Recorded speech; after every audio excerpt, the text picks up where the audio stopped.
রাহমাতুল্লাহ। ওয়ালাইকুম ওয়ালাইকুম আসসালাম আসসালাম ওয়া ওয়া রাহমাতুল্লাহ। রাহমাতুল্লাহি ওয়া বারাকাতুহু। আলহামদুলিল্লাহ, আলহামদুলিল্লাহি রাব্বিল আলামিন। আসসালাতু ওয়াসসালামু আলা নবিয়িনা মুহাম্মদ সাল্লাল্লাহু আলাইহি ওয়াসাল্লাম ওয়া আজওয়াজিহি ওয়া আসহাবিহি আজমাইন, আম্মা বাদ। আউযু বিল্লাহি মিনাশ শাইতানির রাজিম। বিসমিল্লাহির রহমানির রহিম। রাব্বি জিদনি ইলমা, রাব্বি জিদনি ইলমা, রাব্বি জিদনি ইলমা। রাব্বি ইশরাহ লি সাদরি ওয়াইসির লি আমরি ওয়াহলুল উকদাতাম মিন লিসানি ইয়াফকাহু কওলি। আলহামদুলিল্লাহ, আল্লাহর শুকরিয়া, আল্লাহ সুস্থতার সাথে কোরআন ক্লাসের জন্য কবুল করেছেন। সবাই বলে আলহামদুলিল্লাহ। সালাত ও সালাম পেশ করে রাসূলের প্রতি সাল্লাল্লাহু আলাইহি ওয়াসাল্লাম। গত ক্লাসে আমরা দার্স 2 শেষ করেছিলাম, তাই তো? জি গত ক্লাসে আমাদের দার্স 2 শেষ হয়েছিল না? জি জি তো দার্স 2 নিয়ে কারো কোনো কনফিউশন আছে? দার্স 2 পর্যন্ত? জি না দার্স আলহামদুলিল্লাহ। দার্স 1 এ আমরা শিখেছি হাযা এবং যালিকার ব্যবহার। দার্স 2 তে শিখেছি আমরা মূলত একটা শব্দকে কিভাবে নির্দিষ্ট করতে হয়, আলিফ লাম বা আলের ব্যবহার। এটা শিখতে গিয়ে আমরা কিছু রেসপেক্টিভ বিষয় সেখানে পেয়েছিলাম। 1 নম্বর ছিল শব্দ 3 প্রকার: ইসম, ফিল, হারফ। এরপর আমরা দেখেছি যে আরবিতে বাক্য বা জুমলা 2 প্রকার: ইসম দিয়ে শুরু হলে জুমলাতুল ইসমিয়া, ফিল বা ভার্ব দিয়ে শুরু হলে জুমলাতুল ফিলিয়া। বুক 1 এ যেহেতু আমরা জুমলাতুল ইসমিয়া শিখবো, জুমলাতুল ইসমিয়ার প্রধানতম শব্দ হলো দুটি। একটা হলো মুবতাদা বা সাবজেক্ট, আর হলো খবর বা প্রেডিকেট। এরপর আমরা দেখেছিলাম হামজা বা আলিফ 2 প্রকার: একটা হলো হামজাতুল ওয়াসল, আর একটা হামজাতুল কতই। হামজাতুল কতই হলো ওই হামজা যার উপর বা নিচে একটা গোল হামজা আছে, আর হামজাতুল ওয়াসল হলো ওই হামজা যার উপর বা নিচ ফাঁকা থাকে, অথবা একটা সদের মাথার থাকে আর কি, তো মূলত ফাঁকাই থাকে। এখন হামজাতুল ওয়াসল আর কতির ব্যবহারগত পার্থক্য হলো হামজাতুল কতি সর্বাবস্থায় উচ্চারিত হয়, কিন্তু ওয়াসালটা শুধু বাক্যের শুরুতে উচ্চারিত হয়, মাঝে উচ্চারিত হয় না, আগের শব্দ পরের শব্দের মধ্যে জোড়া লাগিয়ে দেয়। এরপর আমরা দেখেছি আরবি বর্ণমালাগুলোকে উচ্চারণের ভিত্তিতে 2টা ভাগে ভাগ করা হয়। যেসব বর্ণে জবর বা ফাতহা দিয়ে উচ্চারণ করলে জিহ্বার মাথাটা তালু স্পর্শ করে সেটাকে বলে হুরুফুস শামসিয়া, আর যেটা করে না সেটাকে বলে হুরুফুল কামারিয়া। হুরুফুল কামারিয়া। যদি কোনো শব্দের শুরুতে হুরুফুস শামসিয়া থাকে তবে তার সাথে আলিফ লাম যুক্ত করলে লামের উচ্চারণটা হয় না, প্রথম বর্ণের তাসদীদ দিলে মিলিয়ে উচ্চারণ করতে হয়, আর কমারিয়া হলে লামের উচ্চারণ হয়। যেমন বা জবর বা, এটা হুরুফুল কমারিয়া, এবার লামের উচ্চারণ হবে আল বাবু। আর তা জবর তা, তালো স্পর্শ করে, এটা সূর্য বর্ণ, এখানে লামের উচ্চারণটা হবে না। আত্তাজিরু, আত্তাজিরু, তাই তাসদীদ দিয়ে মিলিয়ে পড়তে হয়। এই ছিল মূলত দার্স 2, মানে দার্স 2। আজকে আমরা চলে যাব দার্স 3 তে। তো কারো দার্স 2 নিয়ে আর কি কোনো প্রশ্ন আছে?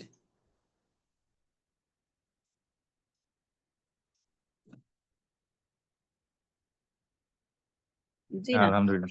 জি না ওস্তাদ, জি আলহামদুলিল্লাহ নাই। আলহামদুলিল্লাহ। মাশাআল্লাহ। তাহলে আমরা এবার চলে যাব দার্স 3 তে ইনশাআল্লাহ।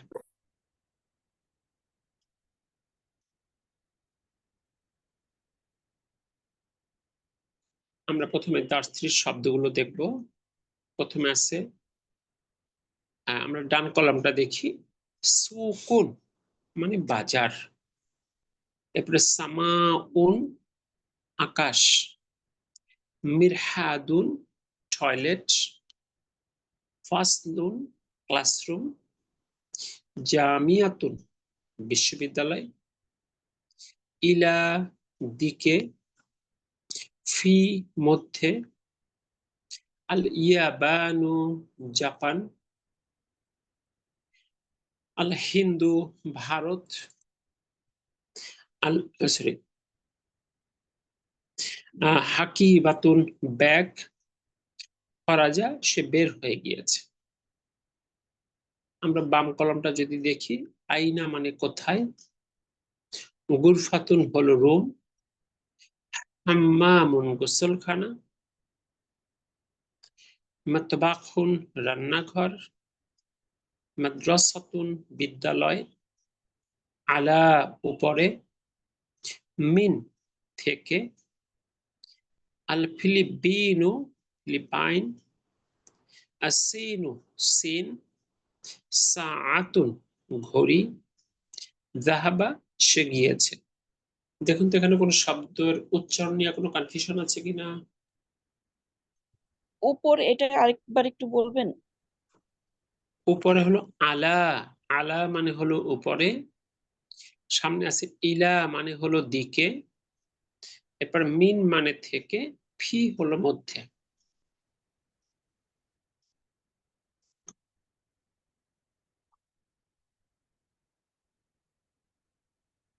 আর কারো কোনো কনফিউশন?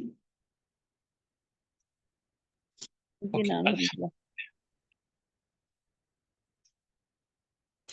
আজকে আমরা একটা মজার জিনিস শিখবো, সেটা হলো আমাদের হাতের সাথে আরবির বেশ চমৎকার একটা ম্যাচিং আছে। আমাদের বাসায় কোনো মেহমান আসলে, অনেক রকম মেহমান এসেছে, দূরের মেহমান, মানে কাছাকাছি কাছের মেহমান, বাড়ির লোক। তো আপ্যায়ন যখন করা হয় তাহলে সবার আগে দূরের মেহমানরা এদের আপ্যায়ন করতে হয় ভদ্রতার জন্য। এই জন্য আমরা প্রথমে ফিঙ্গার গুলোকে বরাদ্দ করব। আমরা যদি আমাদের দিকে হাতটা মানে হাতের তালুটা আমাদের দিকে থাকে, তাহলে বাম দিক দিয়ে চিন্তা করলে প্রথম আসে কনিষ্ঠাঙ্গুলি, তারপরে অনামিকা, তারপরে মধ্যমা, তারপর তর্জনী, সবশেষে বৃদ্ধাঙ্গুলি। আমরা এইগুলোকে এরকম নাম দিয়ে বলবো না, আমরা বলবো কনিষ্ঠাঙ্গুলিকে 1 নম্বর ফিঙ্গার, অনামিকাকে 2 নম্বর ফিঙ্গার, মধ্যমাকে 3 নম্বর ফিঙ্গার, তর্জনীকে 4 নম্বর ফিঙ্গার, বৃদ্ধাঙ্গুলিকে 5 নম্বর ফিঙ্গার। তাহলে প্রথম দুটো ফিঙ্গার কনিষ্ঠা এবং অনামিকা, finger number 1 and finger number 2 বরাদ্দ হবে থার্ড পার্সনের জন্য, যারা দূরে। এই দুটো বরাদ্দ হওয়ার কারণ হলো এক্ষেত্রে পর্দা করা ফরজ। ফার্স্ট ফিঙ্গারটা হলো থার্ড পার্সন পুরুষের জন্য, সেকেন্ড ফিঙ্গার থার্ড পার্সন মহিলার জন্য। পরবর্তী দুটো ফিঙ্গার থার্ড এন্ড ফোর্থ, মানে মধ্যমা এবং তর্জনী, এই দুটো হলো সেকেন্ড পার্সনের জন্য বরাদ্দ। এক্ষেত্রেও পর্দা করা ফরজ। এই জন্য থার্ড ফিঙ্গারটা পুরুষের জন্য, ফোর্থ ফিঙ্গারটা সেকেন্ড পার্সন মহিলার জন্য। আর ফিফথ ফিঙ্গারটা হলো ফার্স্ট পার্সন, যেহেতু ফার্স্ট পার্সন মানে ঘরের মানুষ, এক্ষেত্রে পর্দা করা ফরজ নয়, ঘরে সাধারণত থাকে মাহারামরা। এই জন্য এক্ষেত্রে পুরুষ মহিলা একসাথে, অর্থাৎ ফার্স্ট পার্সন পুরুষ, ফার্স্ট পার্সন মহিলা দুটোই হলো ফিফথ ফিঙ্গার। তার মানে পার্সনের দৃষ্টিতে ফার্স্ট ফিঙ্গার হলো থার্ড পার্সন পুরুষ, সেকেন্ড ফিঙ্গার থার্ড পার্সন মহিলা, থার্ড ফিঙ্গার সেকেন্ড পার্সন পুরুষ, ফোর্থ ফিঙ্গার সেকেন্ড পার্সন মহিলা, ফিফথ ফিঙ্গার ফার্স্ট পার্সন পুরুষ মহিলা বোথ। দেখুন তো এই কথাটুকু আপনারা বুঝতে পারলেন কিনা? কিছুটা বোঝা গেছে। জি আলহামদুলিল্লাহ। আলহামদুলিল্লাহ। এবার খেয়াল করুন, প্রথম 4টা ফিঙ্গার 1 2 3 4 ভাঁজ করে দেখুন 3টা করে হার আছে, প্রত্যেকটা ফিঙ্গারে 3টা করে হার আছে। প্রথম হার বা প্রথম ঘরটা হবে এক বচনের, মাঝের হার বা মাঝের ঘরটা হবে দ্বিবচনের, শেষের হার বা শেষের ঘরটা হবে বহু বচনের। বাংলা ইংলিশে এক বচন আর বহু বচন হয়, আরবিতে একটা বাড়তি বচন হয় দ্বিবচন। এক বচন তো এক, দুইজন হলে দ্বিবচন, আর 2 এর অধিক হলে বহু বচন। তাহলে 3টা করে হার আছে, এই জন্য প্রথম 4টা ফিঙ্গারে হলো প্রথম ঘরটা হলো এক বচন, মাঝের ঘরটা দ্বিবচন, শেষের ঘরটা বহু বচন। সবাইকে আপ্যায়ন করার পর যেটুকু অবশিষ্ট থাকে ওইটুকু দিয়ে নিজেরা ঘরের মানুষকে খেতে হয়। এই জন্য বৃদ্ধাঙ্গুলি আপনি ভাঁজ করে দেখুন, বৃদ্ধাঙ্গুলিতে হাড় আছে দুটো, বৃদ্ধাঙ্গুলিতে হাড় আছে দুটো। তাই এখানে কোনো দ্বিবচনের জায়গা নেই, প্রথমটা এক বচন, তারপর একটা বহু বচন, যা আছে সেটিতে ভাগ করতে হবে। হাতের সঙ্গে আরবির একটা চমৎকার ম্যাচিং আছে। হাতে 5টা আঙ্গুলে মোট হাড় হলো 14টি। প্রথমে তিন 4টা ফিঙ্গারে 3 4 12 এবং বৃদ্ধাঙ্গুলিতে 2 14। আরবিতে সর্বনাম বা প্রোনাউন বা দমির 14টি। খুব অবাক করার মতো না আসছে যে কিরকম আসলে একটা অবাক করার একটা জিনিস। অবাক লাগতেছে একদম। হাতের সাথে দমির নাকি দমিরের সাথে হাত, আল্লাহই ভালো জানে। ইসলামটা কত সায়েন্টিফিক, মানে কত সায়েন্টিফিক। আলহামদুলিল্লাহ, আলহামদুলিল্লাহ। আলহামদুলিল্লাহ, চিন্তা করলে একদম মাথায় হয়ে যায়। তাহলে এই পরিচিতিটা আপনার জন্য অনেক সহায়ক হবে। আপনি দমির চিনবেন, আপনি যখন ভার্ব শিখবেন এই হাতের সাপেক্ষেই ভার্ব শিখে ফেলবেন অনেক সহজে। তাহলে দেখুন, হাতের পরিচয়টা আমি আরেকবার বলি।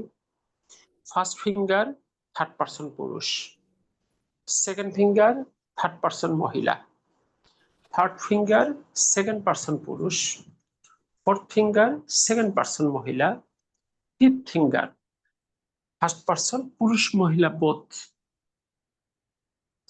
প্রথম 4টা ফিঙ্গারে 3টা করে হাড় আছে।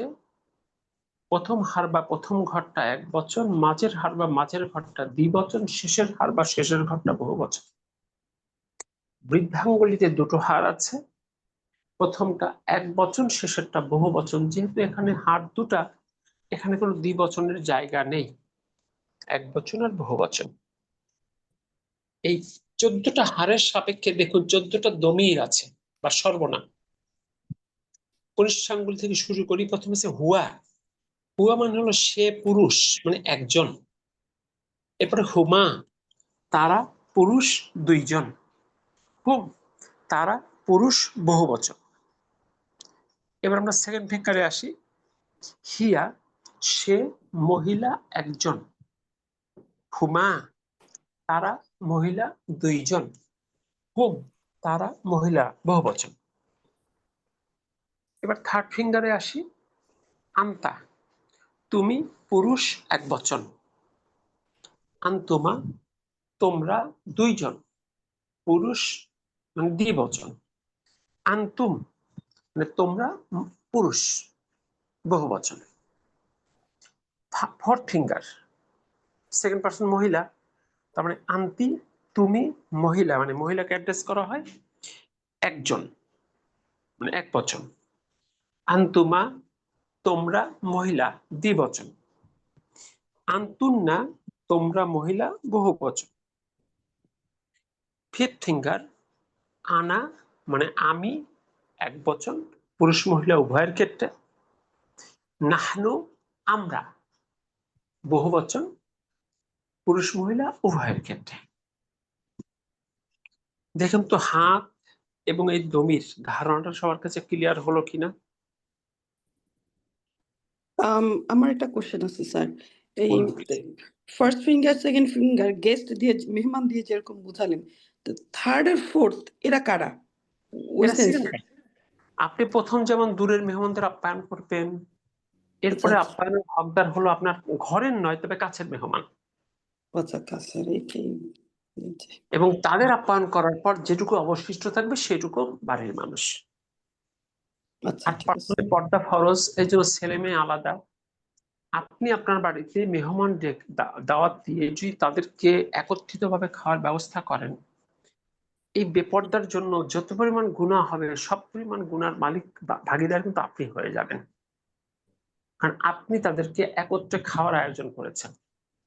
ব্যক্তি জীবনে তারা যদি পর্দা না করে সে দায়টা তাদের, তাদের ব্যক্তি জীবনে।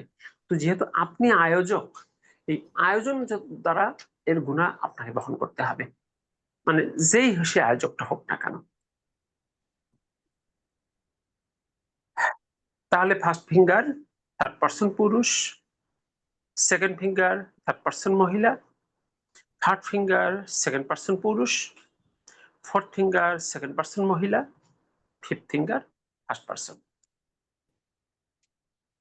প্রথম 4টা ফিঙ্গার তিনটা করে হার, প্রথম হার বা প্রথম ঘরটা এক বচন, মাঝের হার বা মাঝের ঘরটা দ্বিবচন, শেষের হার বা শেষের ঘরটা বহুবচন। আর বৃদ্ধাঙ্গুলিতে দুটো ঘর, প্রথমটা এক বচন, শেষেরটা বহুবচন। দেখুন তো সবার কাছে এই আইডিয়াটা ক্লিয়ার হলো কিনা? ওস্তাদ জি জি, এখন আলহামদুলিল্লাহ। একটু কি বলেন, আমি একটু একটু বুঝি না ওস্তাদ জি, এখন কি বলেন প্রথম হাতটা? ফার্স্ট ফিঙ্গার থার্ড পারসন পুরুষ, জি সেকেন্ড ফিঙ্গার থার্ড পারসন মহিলা, জি থার্ড ফিঙ্গার সেকেন্ড পারসন পুরুষ, ফোর্থ ফিঙ্গার সেকেন্ড পারসন মহিলা, ফিফথ ফিঙ্গার ফার্স্ট পারসন পুরুষ মহিলা উভয়। জি জি প্রথম ওস্তাদ। চারটা ফিঙ্গারে তিনটা করে হার, প্রথম হারটা এক বচন, মাঝের হারটা বা মাঝের ঘরটা দ্বিবচন, শেষের হার বা শেষের ঘরটা বহুবচন।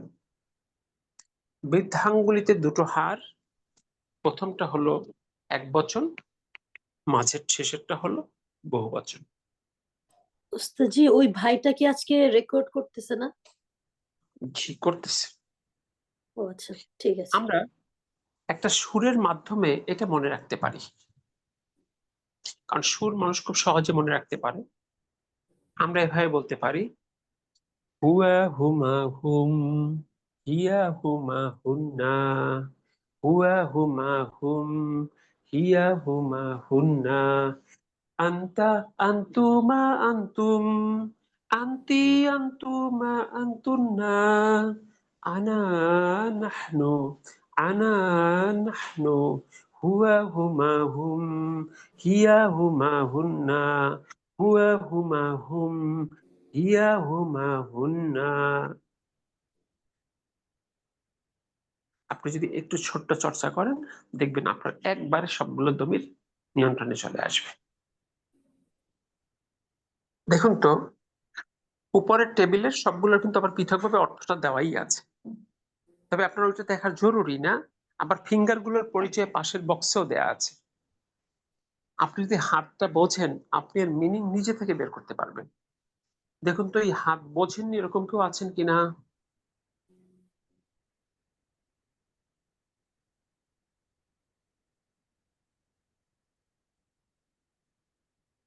জি না, বুঝতে পেরেছি আলহামদুলিল্লাহ। জি ওস্তাদ জি, আলহামদুলিল্লাহ। এবার চলে আসি, আমরা এর আগে দেখেছিলাম যে আরবিতে শব্দগুলোকে তিন ভাগে ভাগ করা হয়, ইসম, ফিল, হাত, তাই না? জি, ইসম ফেল হারফ। এবার একটা মজার জিনিস শিখবো। দেখুন কি আছে, মুহাম্মাদুন সাল্লাল্লাহু আলাইহি ওয়াসাল্লাম, রাসূলুল্লাহি, মুহাম্মদ সাল্লাল্লাহু আলাইহি ওয়াসাল্লাম আল্লাহর রাসূল। এরপর আছে আশহাদু আন্না, আমি সাক্ষ্য দিচ্ছি যে, মুহাম্মাদান, মুহাম্মদ, আবদুহু, তার বান্দা, ওয়া রাসূলুহু, এবং তার রাসূল বা বার্তাবাহক। বলুন তো এই অংশটা কোথা মানে কোথা থেকে নেওয়া হয়েছে?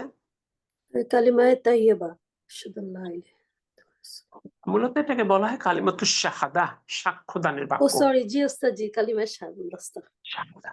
শাহাদাত জি, সরি। এরপরে আছে আল্লাহুম্মা সাল্লি আলা মুহাম্মাদিন, জি আল্লাহুম্মা, হে আল্লাহ, সল্লি মানে দয়া করুন, আলা মুহাম্মাদিন, মুহাম্মাদের উপর। এই অংশটা কোথা থেকে নেওয়া হয়েছে?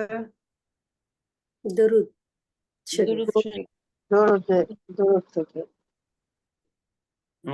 কোন দরুদ থেকে এটা নেওয়া হয়েছে নতুনরা? দরুদ ইব্রাহিম, দরুদ ইব্রাহিম না? জি, দরুদ নামাজে ইব্রাহিম। যেটা পড়ি আমরা দরুদ ইব্রাহিম। জি। বাকি নতুনরা আপনারা কি সবাই জানেন যে এটা কোন দরুদ থেকে নেওয়া হয়েছে? জি জি, দুরূদ ইব্রাহিম। দরুদ ইব্রাহিম। আচ্ছা, এই দরুদটাকে কেন দরুদ ইব্রাহিম বলা হয়? তা কি আপনারা নতুনটা কেউ বলতে পারবেন? দরুদ শব্দের অর্থ কি আপনারা জানেন? ওস্তাজি আমি একটা কথা মনে হচ্ছে, আমি একটু বলবো ওস্তাজি। না, একটু নতুনদের ওপিনিয়ন নিই, তারপর আমি আপনার কথা শুনবো। আপনারা কি দরুদ শব্দের অর্থ বলতে পারেন? দরুদ জি না, মানে হলো জানা দোয়া। নেই। দরুদ মানে হলো দোয়া। আমরা রসুলের উপরে যে দোয়াটা করি সেটাকে ফার্সি ভাষায় বলে দরুদ। আরবিতে বলা হয় তোমরা রসুলের উপরে সলাত ও সালাম পেশ করো। সলাত মানে হলো দোয়া। তো আমাদের পুরো কথাটা যদি একটু হিসাব করি বা অর্থ করি, প্রথমে আছে আল্লাহুম্মা, হে আল্লাহ, সল্লি আলা, দয়া করুন, আলা মুহাম্মাদিন, মুহাম্মাদের উপরে, ওয়া আলা আলি মুহাম্মাদ, এবং তার পরিবারের উপরে, কামা, যেমন, সল্লাইতা, আপনি দয়া করেছেন, আলা ইব্রাহিমা, ইব্রাহিমের উপর, ওয়া আলা আলি ইব্রাহিমা, এবং তার পরিবার বর্গের উপর। তাহলে দেখেন তো, আপনি দোয়া করলেন কার জন্য? মোহাম্মদ সাল্লাল্লাহু আলাইহি ওয়াসাল্লামের তার পরিবারের জন্য, নাকি ইব্রাহিম আলাইহিস সালাম এবং তার পরিবারের জন্য? মোহাম্মদ সাল্লাল্লাহু আলাইহি ওয়াসাল্লাম পরিবারের জন্য। মোহাম্মদ সাল্লাল্লাহু আলাইহি সাল্লামের জন্য। সবার জন্য, দুইজনের। একটু খেয়াল করে দেখেন, আমি বললাম সুলতানা আপুকে 5 কোটি টাকা অনুদান দেওয়ার ব্যবস্থা করুন, যেমন করে বিলকিস আপুকে দিয়েছেন। এখন আমি আবেদন করলাম কি দুইজনের জন্য নাকি শুধু সুলতানা আপুর জন্য? সুলতানা আপুর দুইজনের জন্য। জন্য। জনের জন্য। না, একজনই হবে, একজন। সুলতানা আপুর জন্য, কিন্তু আপনারা তার মতো করে করার আপনারা একটা একটু আবেদন করা হয়েছে। জি।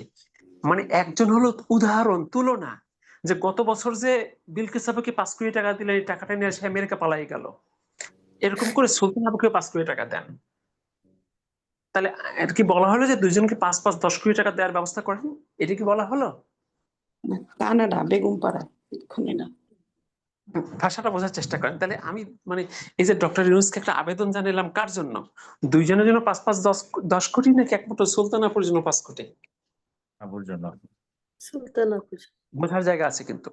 আচ্ছা, কিন্তু এখন যদি আমি বলে বেড়াই যে আমি বিলকিস আপুর জন্য টাকার আবেদন করেছি ডক্টর ইউনূসের কাছে, তাহলে আমি সত্যবাদী না মিথ্যাবাদী? মিথ্যাবাদী হয়ে গেলাম। মিথ্যাবাদী হলাম না? জি। আমি জি। বলছি হে আল্লাহ, দয়া করুন মুহাম্মাদের উপর এবং তার পরিবারের উপর, যেভাবে আপনি দয়া করেছেন ইব্রাহিমের উপরে এবং তার পরিবারের উপর। কিন্তু বলতেছি এটা ইব্রাহিম আলাইহিস সালামের জন্য দোয়া। তাহলে বলেন তো আমি সত্যবাদী না মিথ্যাবাদী? মিথ্যাবাদী হয়ে গেলাম। আপনারা কি বুঝতে পেরেছেন নামের মধ্যে কিরকম একটা মিথ্যা আছে? জি। তাহলে এটা সঠিক নামটা কি হবে? এই নাম, এই যে নামটা, এটা কোথাও পাবেন না, হাদিস কোরআনে কোথাও নাই। কে যে এটা আবিষ্কার করেছে হয়তো সে বুঝেও করেনি। যেহেতু ইব্রাহিম আলাইহিস সালামের নাম আসছে ওইখান থেকে, যে না তাহলে এটা তো ইব্রাহিম আলাইহিস সালামের উপরে দরুদ, এখান থেকে নামটা চলে আসছে এবং ওইটাই প্রচলিত হয়ে গেছে। হাদিস কোরআনে কোথাও এর কোনো নাম নাই, দরুদ হিসাবে এটা পরিচিত, যদিও দরুদটা ফার্সি শব্দ। এটাকে আমরা অ্যাড্রেস করতে পারি যে সলাতে যে দরুদটা পাঠ করা হয়, সলাতে যে দরুদটা, একদিন জিজ্ঞেস করলেন ইয়া রাসূলুল্লাহ, আমরা আপনার উপরে কিভাবে সালাম পেশ করব, তখন এই দরুদটা শেখানো হলো। ঠিক আছে, এর কোনো স্পেসিফিক নাম নাই আলাদা করে। এখন আমরা যদি অন্য একটা থেকে এটাকে আলাদা করতে চাই, তাহলে সর্বোচ্চ অ্যাড্রেস করতে পারি সলাতে পাঠকৃত দরুদ। তাহলে নামের ভুলটা কি আপনারা সবাই বুঝতে পেরেছেন? জি। তাহলে এই ভুল কি আমরা আবার করব রেগুলার? জেনে শুনে তার করবো না। আরেকজনকে এই ভুলটা বুঝিয়ে দিতে পারবো তো? জি অবশ্যই। ইনশাল্লাহ।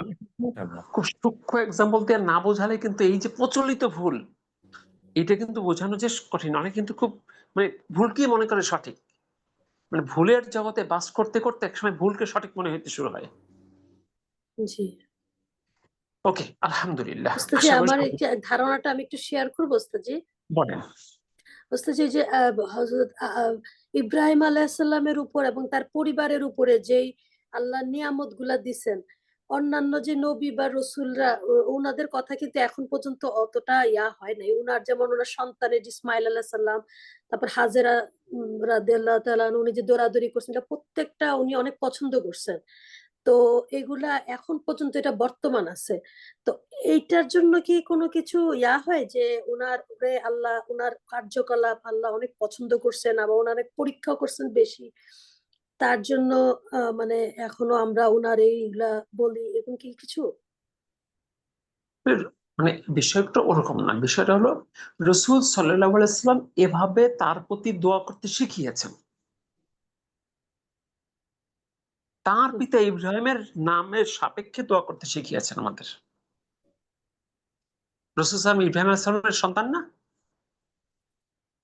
জি জি অবশ্যই। ওস্তাদ। আমরা সবাই প্রথমত হলো আদম আলাইহিস সালামের সন্তান। জি আর ইব্রাহিম আলাইহিস সালাম থেকে শুরু করে পরবর্তী সকল নবী রাসূলরা আসছে তার বংশধরদের মধ্য হতে। জি দুইটা চেইন, একটা ইসমাইল আলাইহিস সালামের চেইন থেকে আসছে মুহাম্মদ রাসূলুল্লাহ সাল্লাল্লাহু আলাইহি সাল্লাম, আর জি ইসমাইল আলাইহিস সালামের চেইন থেকে আসছে পরবর্তী ইয়াকুব আলাইহিস সালাম, ইয়াকুব আলাইহিস সালাম। ইউসুফ আলাইহিস সালাম, এরপরে ধাপে ধাপে অন্যান্য নবীরাও আসছেন ওই চেইনে। মুসা আলাইহিস সালাম, ঈসা আলাইহিস সালাম। তবে পরবর্তী সকল নবীরা কার সন্তান? ইব্রাহিম ইব্রাহিম আলাইহিস আলাইহিস সালামের সালাম। সন্তান। ইব্রাহিম আলাইহিস সালামের সন্তান। ইব্রাহিম আলাইহিস এই জন্য সালামের তিনি আমাদের শিখিয়েছেন, তার বাবাকে অনেক নিয়ামত দেওয়া হয়েছে, অনেক দয়া করা হয়েছে, সেই দয়ার মতো তার উপর যেন দয়া করা হয়। আমরা তাই বলছি। কেন এটা নিজের মন করা ব্যাখ্যা দেওয়া তো ঠিক হবে না আমাদের। জি, আবার হযরত মুহাম্মদ সাল্লাল্লাহু আলাইহি সাল্লাম নাকি বলছেন যে হযরত ইব্রাহিম আলাইহিস সালাম তারা উনার মতো দেখতে। এটা কি ঠিক ওস্তাদ? এগুলো অন্য আপু, এগুলো অন্য আলোচনা, এটা আপনারা পড়লেও পাবেন। না, বলছেন এটা কি কি আমি বলেন শুনছি নাই তো, আমি একটু দেখেন। কনফিউশন ছিলাম না যে জিজ্ঞেস করি না না, আরকি। সেটা হলো সার্চ দিবেন, এগুলো সার্চ দিয়ে বের করবেন। কারণ হুম, রাসূল সাল্লাল্লাহু আলাইহি ওয়াসাল্লাম বলেছেন, কেউ যদি আমার নামে একটি কথা বানিয়ে বলে সে জাহান্নামে নিজের জায়গাটা যেন নিজেই ঠিক করে নিল। আল্লাহ মাফ করুক।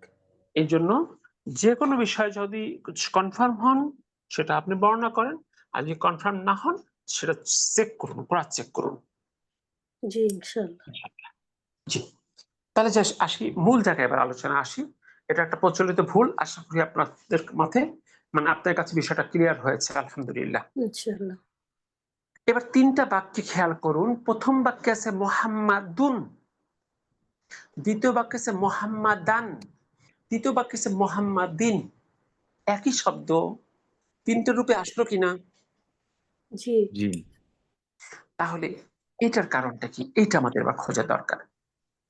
আরবিতে ইসমগুলো তিন ভাবে ব্যবহৃত হতে পারে: শব্দ শেষে পেশ রূপে, শব্দ শেষে জবর রূপে, শব্দ শেষে জের রূপে। এই তিনটা রূপের অর্থ প্রায় এক বা প্রায় এক। এই তিনটা রূপান্তর, তিনটা পরিবর্তন বাক্যে ওই শব্দটার পরিচয় বা অবস্থান নির্দেশ করে। এই তিনটা রূপের তিনটা নাম আছে। অর্থাৎ নিচে দেখুন কি বলা আছে। উপরের বাক্য তিনটির ক্ষেত্রে প্রথম বাক্যে ব্যবহৃত হয়েছে মুহাম্মাদুন, দ্বিতীয় বাক্যে ব্যবহৃত হয়েছে মুহাম্মাদান, তৃতীয় বাক্যে ব্যবহৃত হয়েছে মুহাম্মাদিন। অর্থাৎ আমরা ইসমটির তিনটি রূপ পেলাম। এই তিনটি রূপেরই অর্থ এক, তবে ইহা বাক্যে ইসমটির অবস্থা প্রকাশ করেছে। এই তিনটি অবস্থার তিনটি নাম রয়েছে। ক, মারফুউন, ওয়াকফ করে বলে মারফু। কোন ইসমের শেষ হরফে দম্মা বা পেশ থাকলে তাকে মারফু বলে, যেমন মুহাম্মাদুন, হামিদুন, তলিবুন, বাইতুন। কোন শব্দের শেষে যখন পেশ থাকে এই রূপটা একটা নাম আছে, নামটা হলো এটাকে মারফু রূপ বলে। মারফু, দ্বিতীয় নামটা হলো মানসুবুন বা মানসুব। কোন ইসমের শেষ হরফে ফাতহা বা জবর থাকলে তাকে মানসুব বলে। মুহাম্মাদান, হামিদান, তলিবান, বাইতান। সবশেষে মাজরুরুন বা মাজরুর। কোন ইসমের শেষে হরফে কাসরা বা জের থাকলে তাকে মাজরুর বলে, যেমন মুহাম্মাদিন, হামিদিন, তলিবিন, বাইতিন। একটা নোট আসছে, সকল ইসম স্বাভাবিক অবস্থায় মারফু রূপে থাকে, মানে পেশ রূপে থাকে। তবে বিশেষ বিশেষ ক্ষেত্রে ইহা মানসুব মানে জবর রূপ অথবা মাজরুর জের রূপ ধারণ করে। মানসুর ক্ষেত্রগুলো আমরা পরবর্তীতে ধাপে ধাপে শিখব ইনশাআল্লাহ। তাহলে সকল ইসম স্বাভাবিকভাবে মারফু বা পেশ রূপে থাকে শব্দ শেষে, আর বিশেষ বিশেষ ক্ষেত্রে এটা জবর বা জের রূপ ধারণ করে, যেগুলো আমরা ধাপে ধাপে শিখব। তার মানে শব্দ শেষের হরকতটা এই শব্দটার ফাংশন নির্দেশ করে। দেখুন তো এইটুকু কথা আপনারা বুঝতে পেরেছেন কি পারেননি?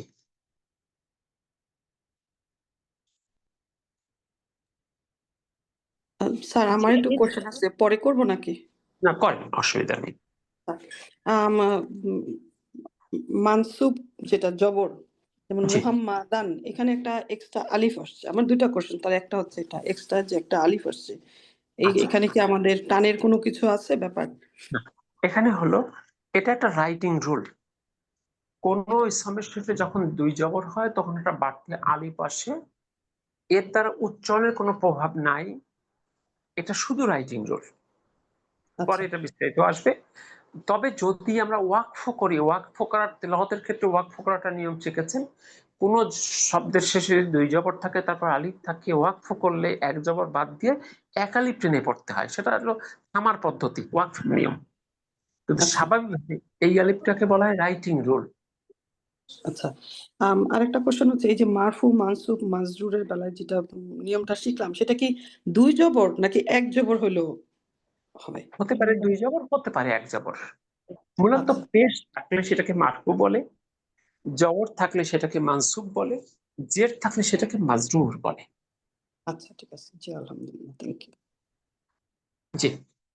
অন্য যারা আছেন আর কারো কোনো প্রশ্ন আছে? আসসালামু আলাইকুম। আচ্ছা, এখানে অর্থটা কি দাঁড়ায় আর কি? মোহাম্মদুন, মোহাম্মদান, মোহাম্মদিন। দেখেন, তিনটা বাক্যে অর্থের কিন্তু কোনো পার্থক্য নেই। মোহাম্মদ আল্লাহর রসুল, এরপর আসছে আমি সাক্ষ্য দিচ্ছি মোহাম্মদ আল্লাহর বান্দা ও তার রসুল, 3 নম্বর হে আল্লাহ আপনি দয়া করুন মোহাম্মদের উপর। তাহলে অর্থের মধ্যে কিন্তু সামান্য একটু মডিফিকেশন আছে, কিন্তু মেসিভ মোটামুটি মোরাললেস কাছাকাছি। ওই সূক্ষ্ম পার্থক্যটা আমরা পরে শিখবো, এটা এই পর্যায়ে আলোচনা আনার মতো নয়। এই পর্যায়ে শুধু এইটুকু বোঝানো যে একটা ইসলামের 3টা রূপ হতে পারে, শব্দ শেষে পেশ রূপ, জবর রূপ, জের রূপ। এই ধারণাটা আপনার কাছে ক্লিয়ার হলো কিনা 3টে উদাহরণের সাপেক্ষে? মানে হচ্ছে যে একটা ইসেমের 3টা রূপ থাকতে পারে, মানসুব, মাজরুর আর মারফু। এইটাই তো ওস্তাজি, জি, না? জি। মারফু জি। মানসুর। পারছেন আপু? ঠিক আছে। জি আলহামদুলিল্লাহ, ঠিক আছে। আলহামদুলিল্লাহ।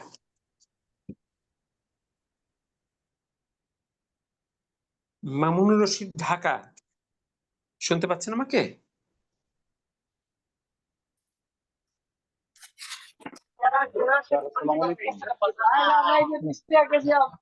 আপনার মনে নয়েজ।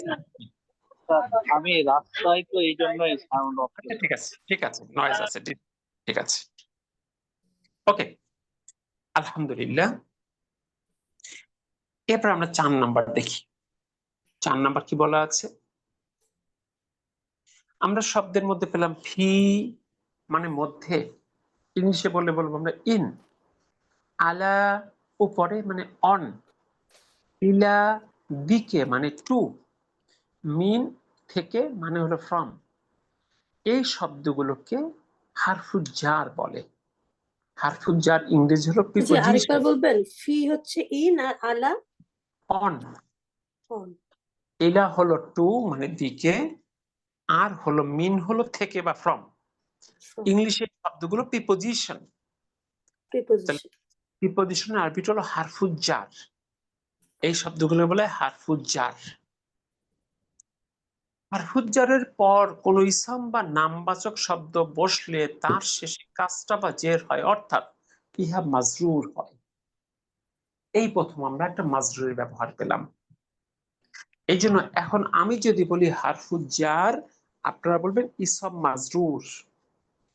হারফুজার ইসম ইসম মাজরুর। মাজরুর। কোথাও যদি হারফুজার আসে তারপরে যে শব্দটা বসবে ইসম মাজরুর। এখন থেকে আপনি কোরআনে যতবার এই শব্দগুলো পাবেন খেয়াল করবেন, পরবর্তী শব্দটা হবে ইসম মাজরুর। মিনাল জিন্নাতি ওয়ান নাসি, এই যে জিন্নাতি লাইনে লাইনের ব্যবহার আছে। তাহলে এই শব্দগুলোকে বলা হয় হারফুজ জার।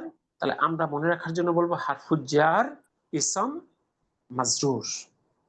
যেমন উদাহরণ দেখেন, আল বাইতু মানে বাড়িটি, ফিল বাইতি বাড়িটির মধ্যে। যখনই ফি হলো তারপরে বাইতুটা হয়ে গেল বাইতি। কেন হলো? হারফুজ জার ফি এর কারণে। আল মাসজিদু মসজিদটি, ফিল মাসজিদি মসজিদটির মধ্যে। আল মাকতাবু টেবিলটি, আলাল মাকতাবি টেবিলটির উপর। আস সারিরু খাটটি, আলা সারিরি খাটটির উপর। তাহলে দেখেন হারফুজ জারের পরবর্তী যে ইসমটা আসবে সেটা সবসময় মাজরুর বা জের রূপে আসবে। দেখুন তো এইটুকু আপনারা বুঝতে পারলেন কিনা?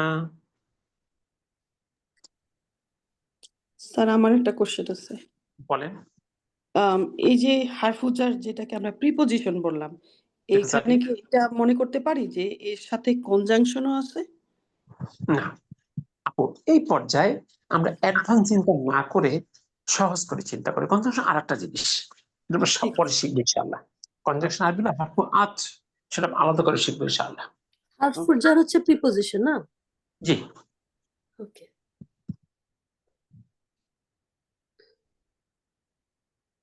এইটুকু নিয়ে আর কারো কোনো প্রশ্ন আছে? Question should be relevant. আপনার চেষ্টা করবেন সব রিলেভেন্ট কোশ্চেন করতে ইনশাআল্লাহ। মদিনা বইটা এমন ভাবে সাজানো আপনার কোনো কিছু অজানা থাকবে না। অর্থাৎ কোরআনে যত রকম ব্যবহার আসছে তার প্রায় 99% বিষয় মদিনা বইয়ে চলে এসেছে। খুবই মাইনর কিছু ব্যবহারকে স্কিপ করেছে, যেটা আমরা যখন কোরআনে চলে যাব, কোরআন পড়বো, তখন ওটা চলে আসবে আমাদের সামনে ইনশাআল্লাহ। এইটুকু নিয়ে কি আর কোনো প্রশ্ন আছে? না থাকলে বলুন আলহামদুলিল্লাহ। জি বাস না এত ওস্তাদ, আলহামদুলিল্লাহ অনেক সুন্দর বুঝতে পেরেছি ওস্তাদ। আলহামদুলিল্লাহ। আলহামদুলিল্লাহ। এবার 5 নম্বরে দেখি কে কতটা বুঝতে পেরেছেন। 5 নম্বর কি বলেছে? নিচের শব্দগুলির শেষে সঠিক হরকত বসিয়ে লেখো ও পড়ো। প্রথম লাইন ডান পাশের প্রথম শব্দটা আল মাদ্রাসা, মাদ্রাসা, আল মাদ্রাসাতু অর্থ মাদ্রাসাটি, বিদ্যালয়টি। বিদ্যালয়টি। বিদ্যালয়টি। মাদ্রাসা, জি। তারপরে ফি মাদ্রাসাতি, ফিল মাদ্রাসাতি ফিল ফিল মাদ্রাসাতি, মাদ্রাসাতি অর্থ মাদ্রাসার মাদ্রাসার মধ্যে। বিদ্যালয়ের মধ্যে, বিদ্যালয়টির মধ্যে। মধ্যে। আচ্ছা, এখানে বিদ্যালয়টির মধ্যে। আচ্ছা, এখানে মাদ্রাসাতি হলো কেন তু না হয়ে? তি হলো যে হারফুজ জার আসছে, এজন্য হারফুজের ফি এর ইসম কারণে। মাজরুর হয়েছে। হ্যাঁ, আপু উত্তরটা শর্ট দেন তাহলে ভালো হবে। হারফুজের ফি এর কারণে উত্তর হয়ে গেল। ফির কারণে। ওকে, তারপরে আসেন ফিল বাইতি, ফিল বাইতি অর্থ বাড়ির মধ্যে। ঘরের মধ্যে, বাড়িটির মধ্যে। বাড়িটির মধ্যে। তারপরে আল বাইতু, আল বাইতু অর্থ বাড়িটি। বাড়িটি। মাশাআল্লাহ। এবার শুন দ্বিতীয় লাইন প্রথম শব্দ আল উরফাতু, আল গুরফাতু অর্থ রুমটি। রুমটি। মাশাআল্লাহ। তারপরে আল হিমার, হাম্মাম। আল আল হাম্মামু, হাম্মামু আল হেমারু, আল হাম্মামু হাম্মামু নাকি না? আল হাম্মামু। Yes, right. আল আল হাম্মামু হাম্মামু, বাথরুম নাকি? গোসলখানাটি। গোসলখানাটি। হ্যাঁ, গোসলখানাটি। ওকে, তারপরে ফিল মাতবাখু, ফিল মাতবাখি মাল মাতবাখি, অর্থ রান্নাঘরের মধ্যে। রান্নাঘরের মধ্যে, মাশাআল্লাহ। তারপরে আল আল মাকতাবু। মাকতাবু আল মাকতাবু অর্থ টেবিলটি। টেবিলটি টেবিলটি। টেবিলটি, মাশাআল্লাহ। তারপরের লাইন প্রথম শব্দ আলাল মাকতাবি আলাল মাকতাবি। আলাল আলাল মাকতাবি মাকতাবি। অর্থ টেবিলটির উপরে টেবিলটির উপরে। টেবিলটির উপরে। মাশাআল্লাহ। তারপরে ফিল আলাল আলাল কুরসি কুরসিয়্যি। কুরসিয়্যু আলাল কুরসিয়্যি কুরসি অর্থ বিছানাটা চেয়ারের উপরে। উপরে। চেয়ারটির উপরে চেয়ারটির উপরে। চেয়ারটির উপরে, মাশাআল্লাহ। তারপরে আল আল সারিরু সারিরু। আল সারিরু খাটটি। আচ্ছা, আল সারিরু খাট নাকি আস সারিরু, কোনটা হবে? আসারির। সারিরু সারিরু সারিরু অর্থ সারির হচ্ছে খাটটি। খাট খাটটি খাটখানা। এবার শেষ লাইন প্রথম অংশ আলাল আলাল কিতাবি। কিতাবি অর্থ আলাল কিতাবি বইটির উপরে। বইটির উপর। বইটির উপর, বইটির মাশাআল্লাহ। তারপরে ফিল ফিল মসজিদি মাসজিদি। ফিল অর্থ মসজিদি মসজিদের মধ্যে। ভিতরে ভেতরে। মসজিদটির ভিতরে মধ্যে বা ভিতরে, মধ্যে। মাশাআল্লাহ। মধ্যে আমি আরেকবার পড়িয়ে দিই, আপনারা মিলিয়ে নেন এবার। প্রথম লাইন প্রথমে ছিল আল মাদ্রাসাতু, বিদ্যালয়টি। এরপর ছিল ফিল মাদ্রাসাতি, বিদ্যালয়টির মধ্যে। ফিল বাইতি, বাড়িটির মধ্যে। আল বাইতু, বাড়িটি। আল গুরফাতু, রুমটি। আল হাম্মামু, গোসলখানাটি। ফিল মাতবাখি, রান্নাঘরের মধ্যে। আল মাকতাবু, টেবিলটি। তারপরের লাইন আলাল মাকতাবি, টেবিলটির উপর। আলাল কুরসি, চেয়ারটির উপর। আস সারিরু, খাটটি। আলাল কিতাবি, বইটির উপর। ফিল মসজিদি, মসজিদটির মধ্যে। ফিল দেখুন তো মসজিদি। এইটুকু নিয়ে কারো কোনো কনফিউশন আছে কিনা?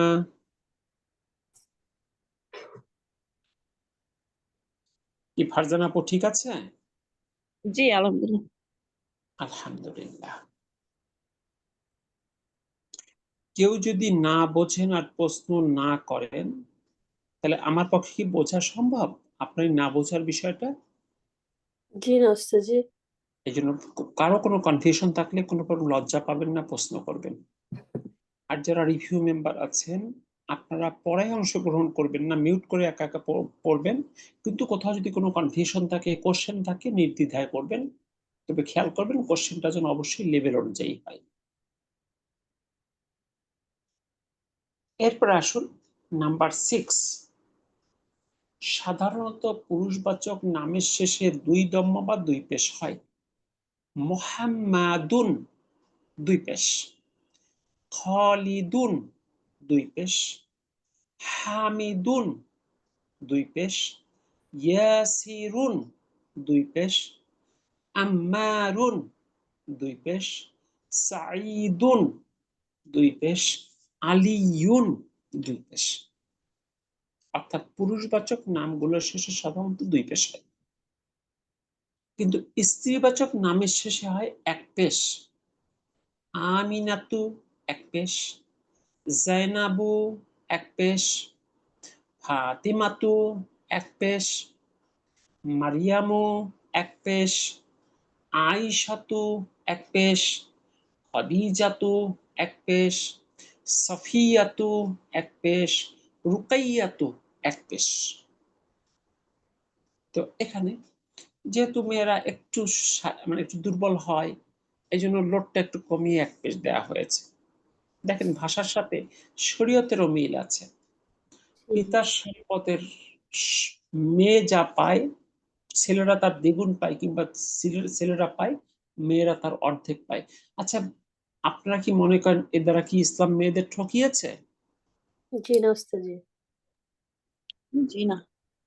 এখন আমাদের যে একটা নারী কমিশন হয়েছে, তারা তো প্রমাণ করতে চেষ্টা করতেছে এটা দ্বারা মেয়েদের ঠকানো হয়েছে।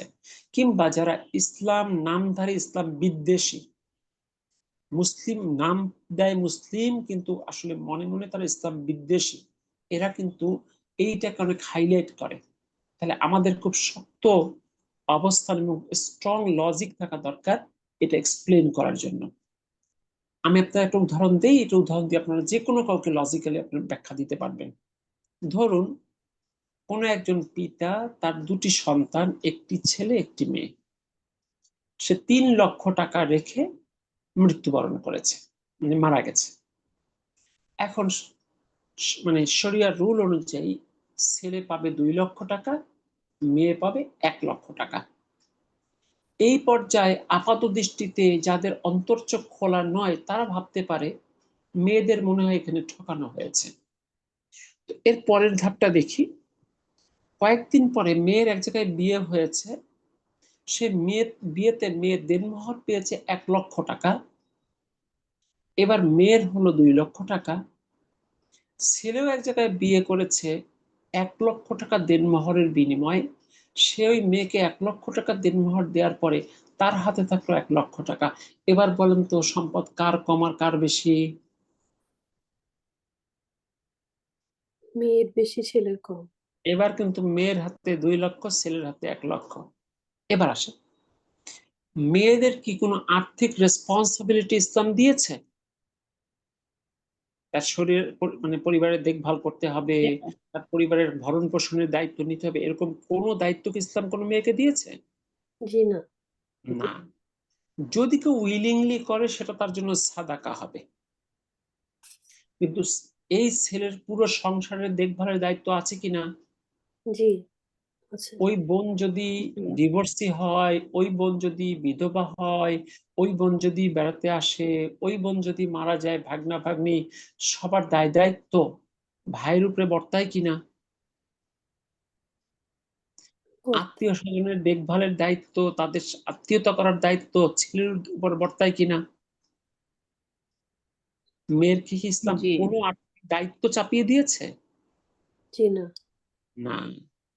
তাহলে এখন দেখেন, ছেলের হাতে টাকা 1 লক্ষ, কিন্তু সকল দায়িত্ব তার ঘাড়ে। মেয়ের হাতে টাকা 2 লক্ষ, কোনো দায়িত্ব তার ঘাড়ে না। সে শখ করে করলে ভিন্ন কথা, সেটা তার জন্য সাদাকা হবে। তাহলে এখন বলো তো ইসলাম কাকে কাকে জিতাইলো আর কাকে ঠকাইলো? এই উদাহরণটা আপনারা বুঝে মনে রাখবেন, তাইলে আপনি ব্যাখ্যা করতে পারবেন। তো জি। আলহামদুলিল্লাহ, আমরা যেখানে ছিলাম, ছেলেদের নামের শেষে 2 পেশ, মেয়েদের নামের শেষে 1 পেশ হয়। এবার আমরা এটাকে একটু ব্যবহার দেখি। 7 নাম্বার কি বলেছে? নিচের শব্দগুলির শেষে সঠিক হরফ বসিয়ে লেখো ও পড়ো। প্রথম লাইন, ডান দিক দিয়ে প্রথম শব্দ হামিদুন। হামিদুন। ওকে, তারপরে এনাবু জাইনাবু। জাইনাবু, তারপরে আম- আমান্তু আমিনাতু।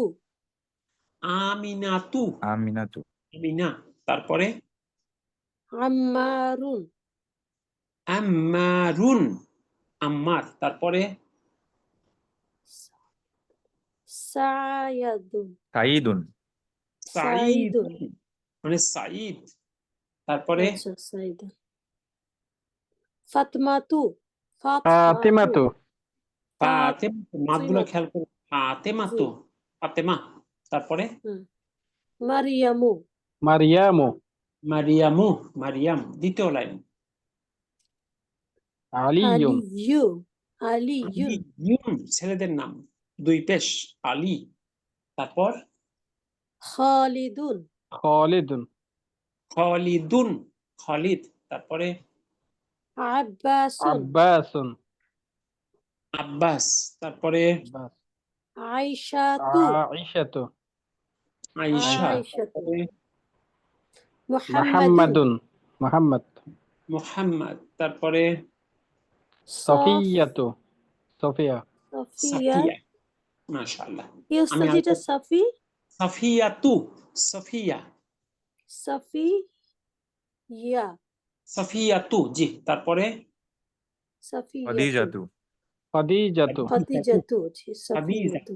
যদিও বাংলায় আমরা খাদিজা বলি, কিন্তু শব্দটা কিন্তু আরবিতে খদিজা। খদিজা। খাদিজাতু। জি, শব্দগুলো আমি আরেকবার পড়ছি, দেখেন। প্রথম ছিল হামিদুন, হামিদ। জাইনাবু, জাইনাব। আমিনাতু, আমিনা। আম্মারুন, আম্মার। সাঈদুন, সাঈদ। ফাতিমাতু, ফাতিমা। মারিয়ামু, মারিয়াম। আলিয়ুন, আলী। খালিদুন, খালিদ। আব্বাসুন, আব্বাস। আয়েশাতু, আয়েশা। মুহাম্মাদুন, মুহাম্মদ। সাফিয়াতু, সাফিয়া। খদিজাতু, খদিজা। দেখুন তো এটুকু নিয়ে কোনো কনফিউশন আছে কিনা কারো? জি না, আলহামদুলিল্লাহ। জি না উস্তাদ, আলহামদুলিল্লাহ। আলহামদুলিল্লাহ। আজকে আমরা এখানে শেষ করব, এটুকু আপনারা ভালোভাবে রিভিশন করবেন। শব্দগুলোতে যার সমৃদ্ধি যত ভালো, ভাষার উপরে সমৃদ্ধি তার তত বেশি। কাজটা একটু কঠিন, কিন্তু স্কিপ করার, এড়িয়ে যাওয়ার কোনো সুযোগ আমাদের নেই। তাই যে যত ভালো শব্দ নিয়ন্ত্রণ নিতে পারবেন, তার জন্য বিষয়টা তত সহজ হয়ে যাবে ইনশাআল্লাহ। চেষ্টা করবেন যে নতুন শব্দগুলো এই অধ্যায়ে এসেছে এটা সবাই কমপ্লিট করবেন এবং পিছনের গুলো রিভিশন করবেন। কারণ এই অধ্যায় 1 মানে দার্স 1, দার্স 2 এগুলো ভিত্তি। এই ভিত্তিগুলো যদি কারো উইক হয়ে যায়, তার জন্য কিন্তু সামনের রাস্তা টাফ হবে। এই জন্য ভিত্তিটা যত স্ট্রং হয়। তাহলে আজকের জন্য বিদায় নিই।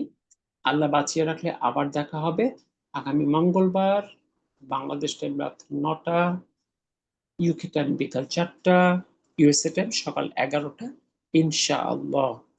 ইনশাআল্লাহ। ইনশাআল্লাহ। আল্লাহ ভাই, আমাদের ওই বলুন। রেকর্ডটা একটু দিয়ে দিন, এটা একটু পড়াতে হবে। ইনশাআল্লাহ। আল্লাহ আমাদের সবাইকে কবুল করুন। আল্লাহ আমাদের সবার সময় বারাকাত দান করুন। আমিন। আল্লাহ আমিন। আমাদের সবার অন্তরে কোরআনের ভালোবাসা তথা আরবির ভালোবাসা গভীরভাবে ঢুকিয়ে দিন। আমিন। আমিন। সবাইকে কোরআনের জন্য কবুল করুন। আমিন। আমিন। সুবহানাকা আল্লাহুম্মা বিহামদিক, আশহাদু আল্লা ইলাহা ইল্লা আনতা, আস্তাগফিরুকা ওয়া আতুবু ইলাইক। আসসালামু আলাইকুম ওয়া রাহমাতুল্লাহ। ওয়ালাইকুম আসসালাম ওয়ালাইকুম ওয়া আসসালাম ওয়া রাহমাতুল্লাহি ওয়া রাহমাতুল্লাহি বারাকাতুহু। ওয়া বারাকাতুহু।